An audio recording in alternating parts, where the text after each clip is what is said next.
5:30 वाजून गेली. कारखान्याचा भोंगा वाजला. सगळ्यांनी कामे आवर्ती घेतली. आता मुकादमकडून पैसे घ्यायचे व घरी जायचे हा विचार यशोदेच्या मनात आला. तीही लगबगीने बाकीच्या बायकांबरोबर निघाली व रांगेत उभी राहिली. आज मुकादम एक एक नाव पुकारून त्यांना बोलवत होता. यशोदाचे नाव पुकारणार असे तिला वाटले, पण त्याने दुसरीचेच नाव घेतले. ती 2 पावलं मागे सरकली. थोडं मागे पुढे झालं असेल म्हणून गप्प राहिली. पण आता 2च बायका राहिल्या तरी तिचं नाव मुकादम घेईना. तिला आता शंका येऊ लागली. हा बाप्या जाणून बुजूनच करतोय असे तिला वाटले व न राहून तिने विचारले, साहेब माझा नंबर? मुकादमने न ऐकल्यासारखे केले व आपण कामात मग्न असल्याचे दाखवू लागला. आता शेवटची एक बाई राहिली. तिलाही अंगठा घेऊन पैसे दिले व नंतर म्हणाला, यशोदे तू जरा थांब. कशा पायी? मला बी घरला जायची घाई हाय. लई वगत झालाय साब. अगं तुझ्या नवऱ्याचंच काम आहे. 2 मिनिट थांब. पण साहेब त्या बाया थांबल्यात की माझ्या पायी? त्यांना जायला सांग. आता मोठे साहेब येणार आहेत. त्यांना तुझ्याशी बोलायचं आहे. थांब मी आलोच असे सांगून मुकादम निघाला. सगळ्या जणी निघाल्या, पण तिची खास मैत्रीण निशा मात्र तिच्या सोबत राहिली. दोघी गप्पा मारत होत्या. एवढ्यात मुकादम चहाचे 2 ग्लास घेऊन आला व एक यशोदेला दिला. निशा तू का नाही गेली घरी? आता तुला पण उशीर होईल ना? हो साहेब, पण यशोदेला कशी एकटी ठेवायची? आम्ही दोघं बी संगतीने जाऊ घरला. बरं बाबा, घे माझ्यातला थोडा चहा असे म्हणून मुकादमने आपल्या कपातला थोडा चहा तिच्या ग्लासात ओतला. मुकादम चहा पीत होता, पण त्याचा तीळपापड झाला होता. आज नामी संधी साधली होती, पण निशाबाईने सारा घोटाळा केला. प्रत्येक बाईला पैसे देताना अंगठा लावायच्या वेळी तो त्यांचा हात धरायचा. त्या बायांना खूप राग यायचा, पण नाईलाज होता. पण यशोदेचा हात त्याला धरता यायचा नाही. पहिल्या दिवशी बाकीच्या बायांप्रमाणे जेव्हा तो तिचा हात पकडायला लागला तेव्हा यशोदेने हात मागं सारला व म्हणाली, साहेब पेन द्या की, मी सही करते. तेव्हा तो चक्रावला होता. गेल्या दिवाळीच्या वेळची गोष्ट. नंदन यशोदेचा नवरा कारखान्यात कामाला होता. चांगला होत करू व प्रामाणिक कामगार होता. साहेबांची पण त्याच्यावर मर्जी होती. त्याला सगळीच कामे अवगत होती व त्यामुळे कारखान्यात तो सर्वांचा आवडता होता. कुणाचे काही अडले तर तो मदत करायला तत्पर असायचा व त्याच्या अशा वागण्यानेच त्या दिवशी तो अपघात घडला. काळू ज्या मशीनवर काम करत होता त्यात काहीतरी बिघाड झाला. त्याने खूप प्रयत्न केले, पण त्याला ते नीट करता येईना. त्यामुळे बाकीच्यांची कामे अडत होती. त्याने नंदनला हाक मारायचा अवकाश. नंदनचे त्याच्या खटाटोपाकडे लक्ष होतेच.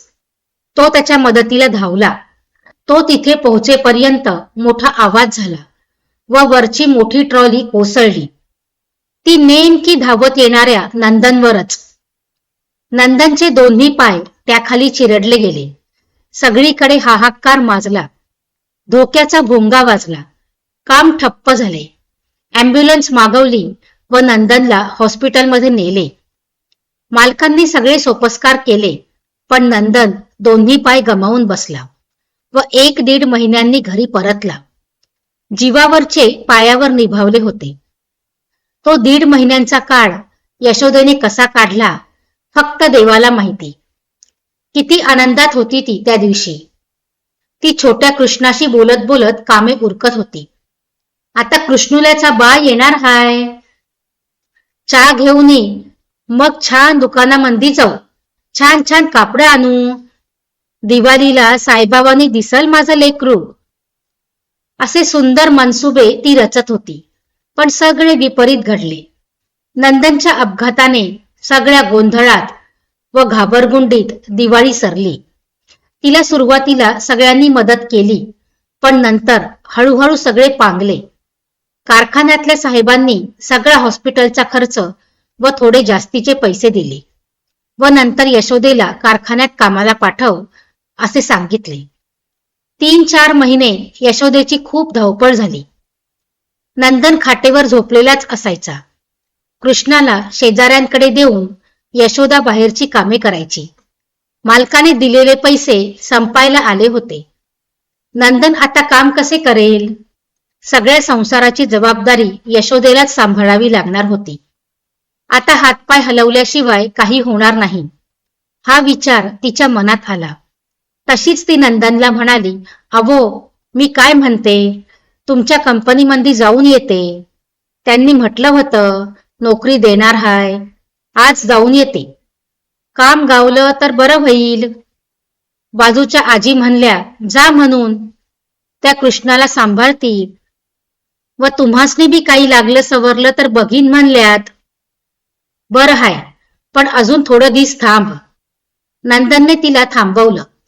नंदनचा ठाम विश्वास होता आज ना उद्या साहेब यशोदेला कामावर बोलावणार. तिने स्वतः जाऊन कामाचं विचारणं काही बरोबर नाही, म्हणून त्यानं तिला थांबायला सांगितलं आणि खरोखरच दुसऱ्या आठवड्यात कंपनीचा माणूस निरोप घेऊन आला. आता सोमवारपासून यशोदेला कामावर जावं लागणार होतं.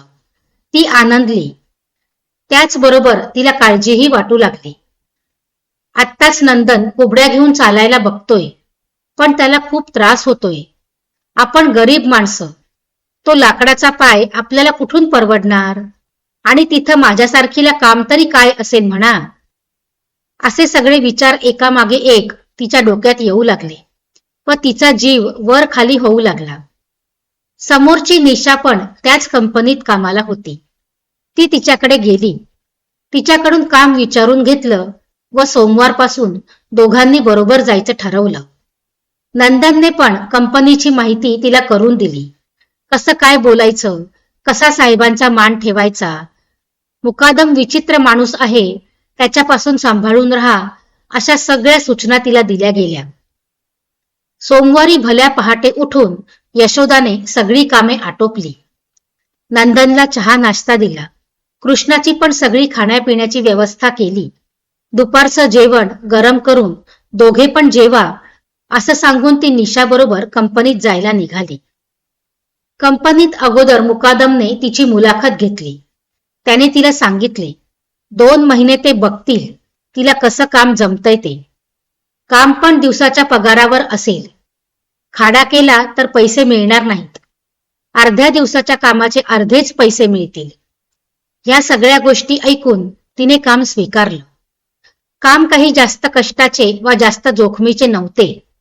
इकडचा माल तिकडे आणि तिकडचा इकडे आणायचा. हे उचल ते उचल, पण उसंत मुळीच नव्हती. दुपारी 1 ते 1:30 वाजेपर्यंत जेवणाची सुट्टी व 5:30ला काम बंद. आपल्या दिवसाचा पगार घ्यायचा व घरी जायचं. पहिल्या दिवशी अंगठा लावण्यासाठी मुकादम तिचा हात धरू लागला. तेव्हा तिने सांगितलं, साहेब पेन द्या की, मी सही करते. तेव्हा तो चक्रावला होता. तेव्हापासून तिचं मुकादमवर बारीक लक्ष होतं. ह्यो मुकादम लई वंगाळ वागतोया, लई बेकार माणूस आहे, असं ती येताना निशाला म्हणाली. तेव्हा निशा म्हणाली, अगं समधीकडं अशीच माणसं आहेत, आपण जपून राहायचं, त्यासनी दुखवायचं नाही, नाहीतर नोकरी जाईल ना. यशोदेला तिचं म्हणणं पटलं नाही, पण ती त्यावर आणखी काही बोलली नाही. दोघी घरी परतल्या व घरच्या कामात गुंतल्या. पहिल्यांदाच ती कृष्णाला सोडून गेली होती. कसं काय जमलं असेल याची धाकधूक तिला होती, पण सगळं नीट झालं होतं. शहाण्या पोरासारखं कृष्णाने नंदनकडून सर्व करून घेतलं होतं. जेवल्यानंतर आईच्या कुशीत झोपतो तसा तो नंदनच्या कुशीत झोपला होता. नंतर उठल्यावर शेजारची आजी त्याला आपल्या घरी घेऊन गेली होती. यशोदा घरी गेली तेव्हा सुद्धा तो खेळत होता. नंदन तिला म्हणाला, सगळी कामं आधी करून घे, मग त्याला आणायला जा. त्याप्रमाणे ती काम करू लागली आणि कामाबद्दल नंदनशी बोलू लागली. तिने त्याला दिवसाचे काम कसे केले ते सविस्तर सांगितले मुकादम बद्दलही सांगितले. तेव्हा नंदन तिला म्हणाला, लई बेकार हाय तो, त्याच्यापासून सावध राहा. असे दिवसामागून दिवस सरू लागले. तिच्या कामाने तिने नंदनसारखेच लोकांना प्रभावित केले. नंदनची बायको शोभते असं लोक म्हणू लागले. यशोदा 4 बुकं शिकली होती. तिला लिहिता वाचता येत होतं. मुकादम बाकीच्या बायकांना फसवतो हे तिला कळत होतं. काही जणींच्या कागदावर वेगळी मजुरी लिहितो आणि हातात वेगळे देतो हे तिच्या लक्षात आलं होतं. पण निशाने सांगितले म्हणून ती गप्प राहिली. एकदा मोठे साहेब आले होते पैसे वाटत असताना. तेव्हा मुकादम जाम चपापला होता व यशोदाने ते नीट हेरले होते. साहेब जुजबी बोलून लगेच गेले होते. मुकादमने कागदांची अदलाबदल केलेली यशोदाने बरोबर टिपली होती. मेल्या लोकांच्या जीवावर मजा करतोय असा विचार येऊन तिचा जळफळाट झाला होता. इथं घरी पण सगळं नीट चाललं होतं. नंदन स्वतः करता येतील तितकी कामं करून आजीला व यशोदाला मदत करत होता. यशोदा पण त्याच्यावर खुश होती. कधी कधी कामं उलटी-सुलटी व्हायची, पण यशोदा त्याला समजून घ्यायची. दोन्ही पाय नसून बी किती काम करतोय, मला मदत करतोय असं ती आपल्या मैत्रिणींना सांगायची. एक दिवस मुकादमने यशोदाला कामानंतर थांबायला सांगितले. तिच्याबरोबर निशा पण थांबली होती. थोड्या वेळाने येऊन साहेब आले नाहीत म्हणून तुम्ही घरी जा असं त्यांना सांगितले. एवढा वेळ फुकट गेल्याने दोघींची चिडचिड झाली होती. घरी येऊन पाहते तर सगळा गोंधळ झालेला. दुधाचे भरलेले पातेले नंदनला सावरता न आल्याने सगळे दूध जमिनीवर सांडले होते. आत्ताच चालू लागलेला कृष्णा त्यात पाय घसरून पडला होता व त्याच्या कपाळाला भली मोठी खोक पडली होती. आजीने त्याच्या डोक्याला पट्टी बांधली होती. हे सगळं बघून यशोदेचा पारा चढला. तिने पोराला छातीशी घट्ट कवटाळले व नंदनला वाईट साईट बोलू लागली. आजी हाय ना, कशापायी काम करायचं? किती रगत सांडलं माझ्या पोराचं. दूध बी नाही मिळालं त्याला प्यायला तुमच्या पायी. बराच वेळ ती बडबडत राहिली. ती कृष्णाचीच पाहत होती. सगळ्यांसमोर तिने नंदनचा पान उतारा केला होता. तो गप्पच राहिला.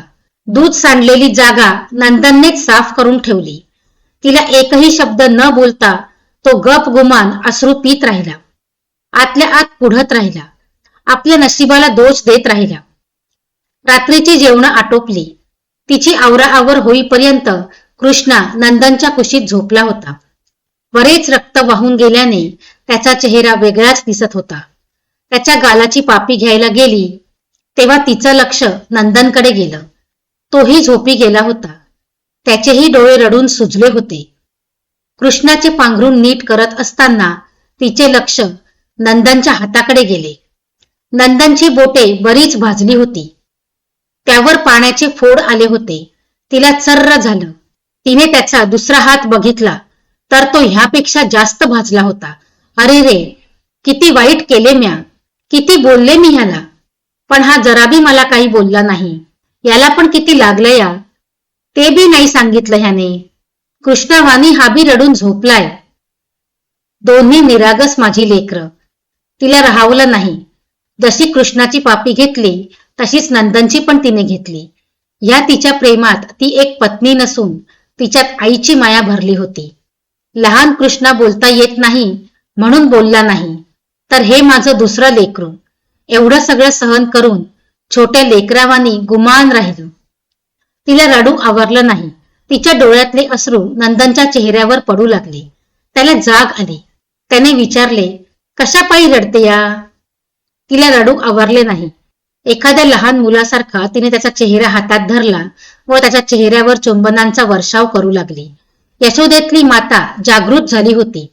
नंदनने तिला सावरले. अगं काय नाही, जरासं लागलंय, तू झोप आता. यशोदा उठली. औषध आणून तिने त्याच्या हातांच्या बोटांना लावले व म्हणाली, धनी, पुन्हा नाही चुकी करायची म्या. लई वाईट झालंय, लई त्रास दिला मी आज. समद त्या मुकादमापायी झालं या. माझ्या देवावानी धन्याला खूप दुखावलं मी आज. असं म्हणून ती त्याला लहान मुलासारखे थोपटू लागली. पण मनात निश्चय केला, या मुकादमाला धडा शिकवायचाच. रोजच्या प्रमाणेच कंपनीत काम चालू होते. अचानक तेथे मुकादम आला व निशाला म्हणाला, साहेबांनी तुला ते दुसरं काम करायला सांगितलंय. आजपासून तुझं काम तू दुसऱ्या मशीनवर करायचं. निशा ही खूप आनंदित झाली. नवे काम मिळाल्याने तिचा उत्साह वाढला. नंतर तो यशोदापाशी आला व म्हणाला, खरं म्हणजे हे काम तुलाच द्यायला हवं होतं. साहेबांनी तसं सांगितलंही होतं, पण तू माझं काही ऐकत नाही. मग नाईलाजाने मी ते काम निशाला दिलं. आता तुझी व निशाची कामाची वेळ वेगळी असेल. तिला पगारही जास्त असेल. आता तिला दिवसाचा पगार नसून महिन्याचा असेल. यशोदा यावर काही बोलली नाही. मुकाट आपलं काम करत राहिली. नंदनला पण तिने काही सांगितले नाही, पण मनातून तिचा जळफळाट होत होता. आता निशा पण मुकादमासमोर हाजी हाजी करत होती. तिची वागणूक पण बदलली होती. आता ती मुकादमाच्या मर्जीतली होती. तिला वेळेचे पण बंधन नव्हते. एवढ्या सगळ्या परिवर्तनाचे यशोदाला नवल वाटले. हळूहळू बाकीच्या बायकांकडून तिला कळले की मुकादमाच्या मर्जीतल्या बायकांना अशीच सवलत मिळते व त्या बायका काम व पैशांकरता त्यांच्या म्हणण्याप्रमाणे वागतात. आता ह्या मुकादमला अद्दल घडवायची असे तिने मनाशी ठाम ठरवले. एक दिवस साहेब नंदनच्या घरावरून जात होते. नंदनचे घर येताच त्यांनी गाडी थांबवून त्याची विचारपूस करायचे ठरवले व ते घरात आले. नंदनला खूप आनंद झाला. तेवढ्यात यशोदा कामावरून आली. त्यांनी तिला कामाबद्दल विचारले तेव्हा तिनेही दैनिक मजुरीचे सांगितले. साहेब खूप रागावले. अरे, काय केली मुकादमने? तुला मी वेगळं काम दिलं होतं. हे असलं काम तुझ्यासाठी नव्हतं. तेव्हा यशोदाने पण मुकादमचे सगळे प्रताप सांगितले. त्याची बायकांकडे बघायची नजर, त्यांना कामाचे सगळे पैसे न देणे, काही बायकांना कामातून सवलत देणे, सगळं. ह्या सगळ्या गोष्टी कळल्यामुळे साहेबांना मुकादमचा राग आला. त्याला काढून टाकायचा विचार त्यांच्या मनात आला, पण तो कंपनीतला खूप जुना माणूस होता व त्याला पुराव्याशिवाय कसा काढायचा असा त्यांना प्रश्न पडला. तेव्हा यशोदा म्हणाली, म्या देती तुम्हासनी पुरावा ह्या 2 दिवसात. तिने त्यांना आपण काय करणार व त्या जाळ्यात त्याला कसं पकडायचं ते सांगितलं. साहेबांनी पण तिला परवानगी दिली. आपल्या कंपनीला बदनाम करणाऱ्या मुकादमला ते सोडणार नव्हते. साहेबांनी आपली काही खास माणसे मुकादमवर नजर ठेवायला ठेवली. जेव्हा जेव्हा मुकादम कामावरच्या बायकांसोबत असे तेव्हा ही माणसे त्याला आपल्या नजरकैदेतच ठेवायची. मुकादमला पण त्या लोकांची चुणचुण लागली होती. तोही त्यांच्या हालचालींवर लक्ष ठेवून होता. यशोदाची मैत्रीण निशा हल्ली हिरमुसल्यासारखे दिसत होती. तरी यशोदेने तिच्याकडे लक्ष दिले नाही. तिची व मुकादमची जवळीक तिला आवडत नव्हती. पूर्वी तिने 1-2दा तिला समजावले होते, पण निशा आपल्या नवीन कामाच्या गुरमीतच होती. यशोदेला बाकीच्या बायकांकडून समजले की मुकादम निशावर ओरडत असतो. तिचं व मुकादमचं काही वाकडं झालं तर ते यशोदेला हवंच होतं. त्याची ती वाटच पाहत होती व आज तिला ती संधी मिळाली. रोज निशा उशिरा घरी निघायची, पण ह्या 2-4 दिवसात ती बाकीच्या बायकांबरोबरच निघत असे. यशोदेने तिला सरळच विचारले, काय निशे, ह्या दिवसात घरला जायची लई घाई करते? मुकादमचं काम नसतं काय? निशा नुसती चूप राहिली, काही बोलली नाही. तिचे डोळे पाण्याने भरले. यशोदेने तिच्या खांद्यावर हात ठेवला व तिला दिलासा देत ती बोलली, तू कशापायी रडते या?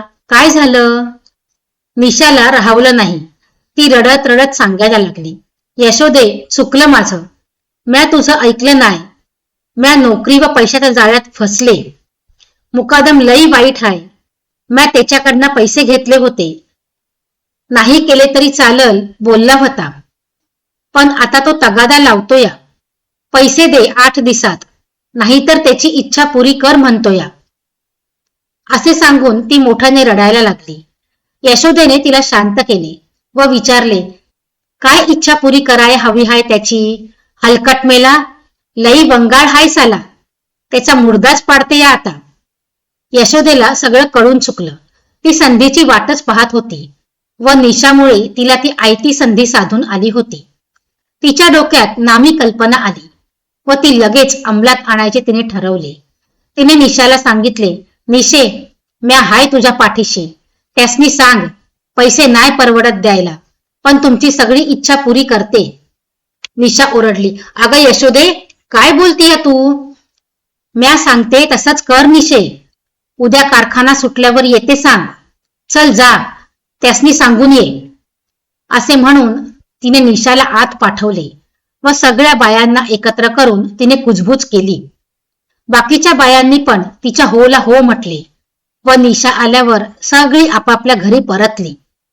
निशा एकसारखी यशोदेला विचारत होती, काय करणार हाय तू? लई घाबराया होतया. निशे, गुमान घरला जा, काय बी इच्चार करू नगस. असे बोलून यशोदा भर घरी जायला निघाली.